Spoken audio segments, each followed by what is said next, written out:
یا سلام و پیغام اینان شهر نریوان کارخانه در رئیس علیش میکنن رئیس اینا و وظیفه دارد یا شفیارش اینا خیلی 53 خیلی رئیس نادیده رو میارن کارخانه در میمونه خیلی رئیس ها چی سر میکنن ای سکرتر فایرو میکنه کوی جده رو یا نگاه میکنه تا که طورشو میگه ای پگهی مکیاش بسیارتر که یوبکر کاروت کی که سکرتر هم خیام میخنده میگه نوکای سینه دم نمک بشکم میگه برای چی؟ میگه رئیس پشترنگی پیوختی میفوشید پیوختی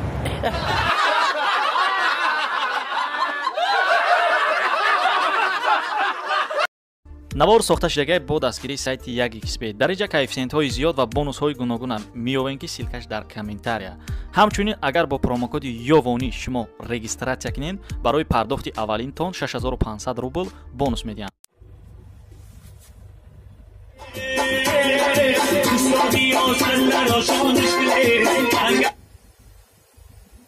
салому алейкум زاخه جان ساز تینجه برادر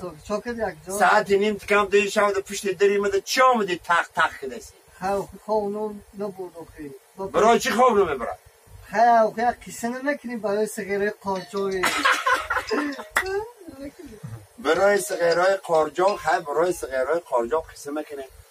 کسی چی خیلی کنم براتنه خیلی ملارزاندگیش کنیم خیلی میدروندگیش الان خیلی خیلی حسی شبای کسر یا حسی شبای اول دعا خدا گذشته های ما رو طرح خیرمت شایسته جنت کنه میگه گاه خدا و رسول گاه نغمه رسول الله ربانی متعال زنشو در پستل خوان زنشو در پستل خوان یا حالت میشه خیلی به امر الهی میچسبن دیگه نه پس رفته میتونه مردک نه پیش رفته میتونه نه پس نیم ساعت میستن یک ساعت میستن دیگه نیوی خیلی پلاژینه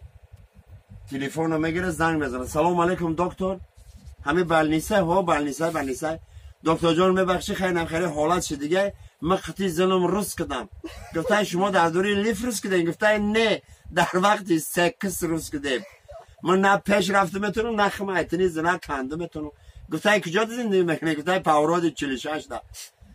گفته خیلی بلیجهش بلنیسه نزدیک حال هم از کاری پامش رفته گه بلنیسه ماشین است نمیتونین یا بلاک دو آستاستا آمدن گیرین زنشو میخزن ای پستل یا هدیال میگیرن خشال میفچونن خیلی چسبیدیگن که رو برو اینا خیلی آستاستا میرن زیبت میشن هدیال ای ارقی زنک میغلطن زنک سنی مردک چی میگه؟ ارخم خونه خود مرا پشان بی ناموس مرا پشان همون نگاه داره بای خمیران خیلی زنک مردک دوادید میکنه مردک زیبت میشه چی میگه؟ آنو تگام اگر گپی مرا میگرفتی رکم سکس میکده میگوتی داونا بلنیسه در رسیده بودیم